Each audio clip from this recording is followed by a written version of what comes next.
Good evening everyone, welcome to commerce tutorial. मैं हूं आपकी अपनी होस्ट ज्योति। आज हम स्टार्ट करने जा रहे हैं +2 अकाउंट्स का चैप्टर डेजोलेशन ऑफ ए फर्म। आज ही हम इसमें डेजोलेशन के साथ रिलेटेड जितने भी बेसिक कंसेप्ट्स हैं वो हम डिस्कस करेंगे। सबसे पहले डेजोलेशन ऑफ फर्म होता क्या है? डेजोलेशन का मतलब होता है फर्म का बिल्कुल ही खत्म हो जाना। जितने भी इसके पार्टनर्स हैं उनका वो जब सारे पार्टनर्स खत्म हो जाते हैं, मतलब वो अब पार्टनर्स अपनी फर्म का पार्ट नहीं रहते, मतलब हमारी पूरी पूरी पूरी जो फर्म है वो ही क्या हो चुकी है, बंद हो चुकी है। जिस पर्पज के लिए हमने पार्टनरशिप बिजनेस स्टार्ट किया था वो बिजनेस ही खत्म हो गया। हमने पिछले चैप्टर में देखा था dissolution of a agreement, partnership agreement. जब भी हमारा कोई पार्टनरशिप का एग्रीमेंट की डेजोलेशन होती है तो उसका मतलब कि हमारी जो फर्म है वो एग्जिस्ट कर रही है। वो हमारा सिर्फ और सिर्फ जो पुराना एग्रीमेंट है जिसमें सारे पार्टनर एग्जिट कर रहे थे वो खत्म हो गया और नया एग्रीमेंट क्या हो गया, स्टार्ट हो गया। ये किस किस केस में था? ये हमारा था, एक तो जब हम चेंज करते हैं पीआर रेशो में, एडमिशन के टाइम पे होता था, एक हमारी रिटायरमेंट के टाइम पे होता था, या फिर किसी पार्टनर की डेथ के टाइम में। कोई नया पार्टनर आ रहा है, कोई नया पुराना पार्टनर जा रहा है। उसमें क्या था, जब सिर्फ और एक पार्टनर आ रहा है, एक पार्टनर का अफेक्ट पड़ रहा था, उसमें क्या हो रही थी हमारी reconstitution of the firm. Firm के दोबारा रिकॉन्स्टिट्यूशन हो रही है, मतलब उनका जो एग्रीमेंट है, पुराना एग्रीमेंट बंद होकर नया एग्रीमेंट स्टार्ट हो रहा है। लेकिन जिस केस में हमारी पूरी की पूरी फर्म डिसॉल्व होती है तो उसका मतलब जिस पर्पस के लिए हमने पार्टनरशिप का बिजनेस स्टार्ट किया था वो क्या हो रहा है, बंद हो रहा है। वो बिजनेस ऑब्जेक्टिव जिसके लिए हमारा बिजनेस स्टार्ट था वो खत्म हो रहा है। उसके बाद हमारा दोबारा बिजनेस स्टार्ट वो वाला नहीं हो सकता। अगर हमने दोबारा से पार्टनरशिप फर्म स्टार्ट करनी है तो दोबारा से बिजनेस स्टार्ट करना पड़ेगा, दोबारा से नए पार्टनर्स लेके आने पड़ेंगे, क्योंकि पुराने पार्टनर्स जो कहे थे वो सारे जा चुके हैं। This is knowns to be the dissolution of the firm. अब डेजोलेशन ऑफ द फर्म ये किस किस केस में हो सकती है? सबसे पहले है म्यूचुअल एग्रीमेंट। जब सारे पार्टनर्स क्या होते हैं, म्यूचुअल का मतलब सभी का एग्रीमेंट है, सभी तैयार हैं, सभी की कंसेंट शामिल है, सारे बोल रहे हैं कि हम पार्टनरशिप को क्या करना चाह रहे हैं, बंद करना चाह रहे हैं। तो वे वो क्या करते हैं कि छोटा सा म्यूचुअल वे से एग्रीमेंट पास करते हैं और पार्टनरशिप फर्म क्या हो जाती है, क्लोज डाउन हो जाता है बिजनेस। सेकेंड है कंपल्सरी डेजोलेशन।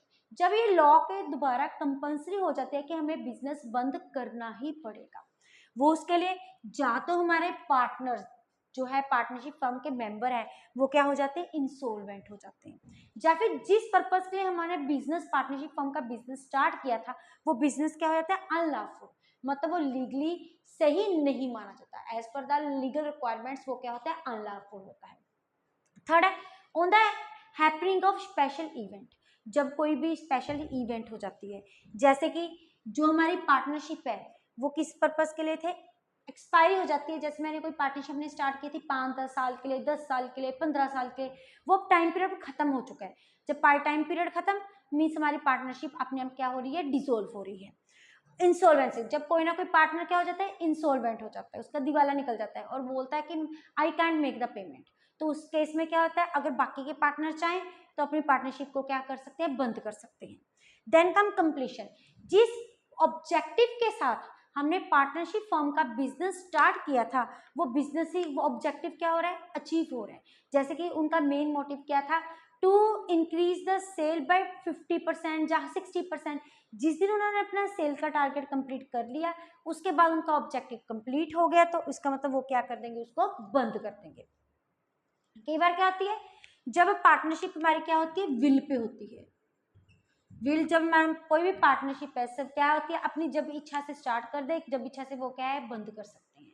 तो इस पर्पज के लिए क्या होता है, उन्होंने म्यूचुअली कंसेंट के साथ एट विल है तो एक कॉन्ट्रैक्ट पास ऑन करते हैं, तो उसको क्या कर देते हैं, अपनी डिसोल्व कर देते हैं।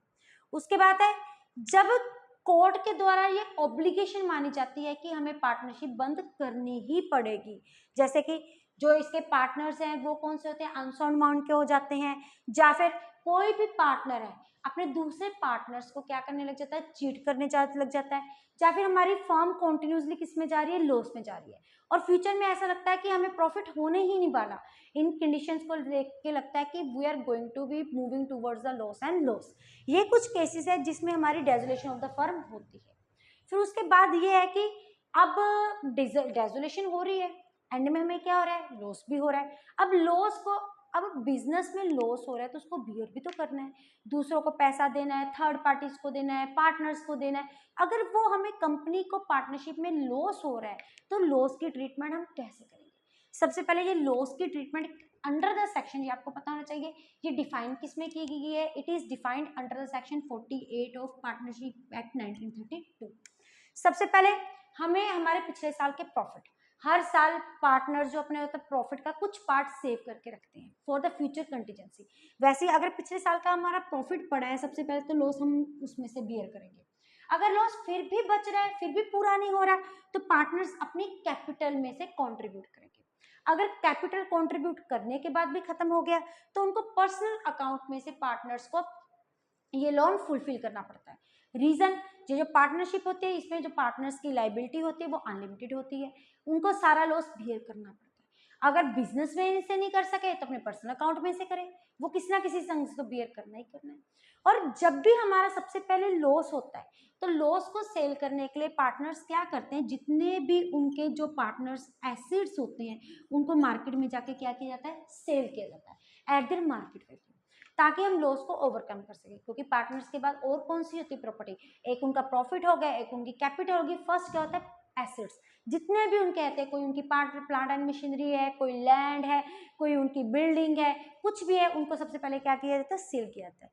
और जब भी एसेट्स हमारा रिलाइज होता है सबसे पहले किसको पेमेंट की जाती है, थर्ड पार्टीज को पेमेंट, मतलब उनके क्रेडिटर्स हो गए। अब क्रेडिटर्स भी 2 टाइप्स के होते हैं, एक सबसे पहले पेमेंट की जाती है सॉरी रियलाइजेशन एक्सपेंसेस की। अब डेजोलेशन कर रहे हैं, डेजोलेशन प्रोसेस करने में खर्चा भी आएगा, उस खर्चे इन एसेट्स को डेजोलेशन प्रोसेस के अंदर ही एसेट्स को सेल किया जा रहा है। अब इन एसेट्स को सेल करने के लिए, रियलाइज करने के लिए जो भी उनके ऊपर खर्चा आ रहा है सबसे पहले वो बियर किया जाता है। फिर उसके बाद थर्ड पार्टीज, अब क्रेडिटर्स हैं, थर्ड पार्टीज हमारी क्या हो जाती है क्रेडिटर्स, उनको पेमेंट भी तो करनी होती है। अब ये क्रेडिटर फर्दर 2 टाइप्स के होते हैं, एक होते हैं सिक्योर्ड क्रेडिटर्स, एक होते हैं अनसिक्योर्ड क्रेडिटर्स। सिक्योर्ड क्रेडिटर्स कौन से होते हैं, वो क्रेडिटर्स जिनको हमने किसी भी तरह अपनी जब हमने उनसे लोन लेते हैं उस टाइम पे अपनी प्रॉपर्टी उनको एज ए मोर्टगेज देते हैं, एज ए सिक्योरिटी देते हैं, उनके पास एक सिक्योरिटी होती है। अगर फ्यूचर में हम उनको लोन नहीं पे कर पा रहे, वो हमारे एसेट्स मार्केट में जाके सेल करेंगे और अपना लोन रिकवर करेंगे। इसीलिए जब भी एसेट्स रियलाइज होते हैं तो रियलाइजेशन एक्सपेंसेस के बाद किनकी पेमेंट की जाती है, सिक्योर्ड क्रेडिटर्स की। उसके बाद किनकी टर्न आती है, अनसिक्योर्ड क्रेडिटर्स, जो क्रेडिटर्स ने किसी भी टाइप की सिक्योरिटी नहीं दी है। फिर उसके बाद पार्टनर्स का लोन, अब आउटसाइडर्स को पेमेंट कर दी, अब पार्टनर्स को भी तो लॉस बियर करना है। सबसे पहले उनकी किसकी पेमेंट की जा रही है, अगर पार्टनर से फर्म ने किसी भी टाइप का लोन लिया होता है। फिर उसके बाद क्या आती है पार्टनर्स की कैपिटल की, वो कैपिटल क्या होता है, जो पैसा उन्होंने बिजनेस में इन्वॉल्व किया होता है।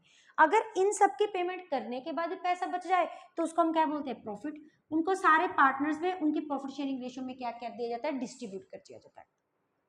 उसके बाद एक छोटा सा टॉपिक आता है, what is the firm debt and the personal dates.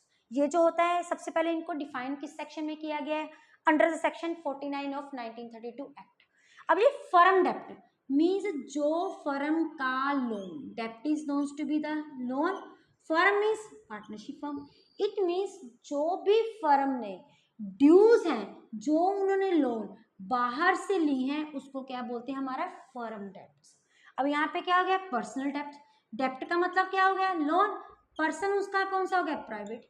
अगर कोई भी किसी पर्सन ने प्राइवेटली पर्सनली अपने बिजनेस से अलग हमने कोई भी टाइप का लोन लिया है, वी कैसे इन द बिजनेस सेंस, जैसे भी कोई भी पर्सन अगर पर्सनल यूज के लिए बिजनेस में से पैसे क्या निकालते हैं उसको हम क्या बोलते हैं, ड्राइंग्स, एक तरह की ड्राइंग्स का हम बोल रहे हैं। इसमें किसकी बात करें, लोन।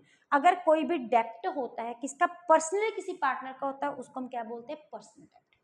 अगर कोई भी फर्म का डेप्ट है सबसे पहले कौन सा डेप्ट बियर किया जाएगा, पर्सनल डेप्ट।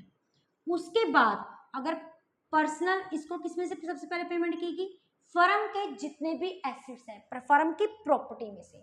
अगर फिर भी पेमेंट नहीं की जा रही, फिर हम किस प्रॉपर्टी को यूज कर सकते हैं, डेट इज पर्सनल प्रॉपर्टी को यूज कर सकते हैं। अगर पर्सनल डेप्ट की पेमेंट करनी है तो सबसे पहले हम किसके यूज करेंगे, पर्सनल प्रॉपर्टी की यूज करेंगे, फिर हम उसके बाद किसके यूज करेंगे, फर्म की प्रॉपर्टी की यूज करेंगे, अगर पर्सनली हम डेप्ट पे नहीं कर पा रहे। इट मीन्स जिस टाइप का डेप्ट है उस टाइप की मोड ऑफ पेमेंट हम उसमें से पहले करेंगे। अगर फर्म डेप्ट है तो पहले हम किसको यूज करेंगे, फर्म की प्रॉपर्टी को यूज करेंगे। अगर फिर भी लोन ना किया जा रहा है फिर हम किसको यूज कर लेंगे, पर्सनल प्रॉपर्टी को यूज कर लेंगे। वैसे अगर पर्सनल डेप्ट है, नाम कौन सा है, पर्सनल, तो फिर कौन सा फर्स्ट सोर्स होएगा, debt is our personal property. अगर पर्सनल प्रॉपर्टी से नहीं सेल किया जा रहा है फिर कौन सा हो जाएगा, हमारा फर्म की प्रॉपर्टी। अब इनमें एक छोटा सा टॉपिक आता है डिफरेंस का, 2-3 मार्क्स का क्वेश्चन है। सबसे पहले हमारे पास क्या जाता है, मीनिंग। मीनिंग क्या होता है, ये ड्यूज होते हैं जो किसने लिए होते हैं, फर्म ने लिए होते हैं फ्रॉम द आउटसाइडर्स। लेकिन ये पर्सनल डेब्ट्स कौन से होते हैं, पर्सनल होते हैं, जो कि प्राइवेट किसी पार्टनर के पर्सन के होते हैं, जो कि उसने पर्सनली किसी बाहर से लिए होते हैं। सेकंड होती है नेचर। अब नेचर में क्या है, इसमें सारे के सारे फर्म में सारे पार्टनर्स इन्वॉल्व होते हैं, तो ज्वाइंटली सारे पार्टनर्स को क्या करना पड़ता है, बियर करना पड़ता है। लेकिन इस केस में क्या है, ये किसी पर्सन का पर्सनल लोन है, इट मीन्स इसको एक पार्टनर जिसने पर्टिकुलर प्राइवेट लोन लिया है वो ही इसकी पेमेंट करेगा। थर्ड हमारा क्या होता है, मोड ऑफ पेमेंट। अगर मोड ऑफ पेमेंट करनी है तो सबसे पहले कौन सी प्रॉपर्टी यूज करेंगे, फर्म की प्रॉपर्टी, उसके बाद किसकी टर्न आ जाएगी, प्राइवेट प्रॉपर्टी। लेकिन ये प्राइवेट लोन है तो फर्स्ट हम किसको यूज करेंगे, पर्सनल प्रॉपर्टी, बाद में अगर बच जाए तो हम कौन सा यूज करेंगे, फर्म की प्रॉपर्टी। ये है जो बेसिक कंसेप्ट जो कि डेजोलेशन फॉर्म के साथ रिलेटेड है। ये सारे थ्योरेटिकल है और practical aspect we will take into account in our next session. अगर आप इसका स्क्रीनशॉट लेना चाहते हैं तो आप इसका ले सकते हैं। वीडियो अच्छी लगे इसको लाइक करें, ज़्यादा से ज़्यादा शेयर करें, चैनल को सब्सक्राइब करना ना भूलें। Thank you, have a nice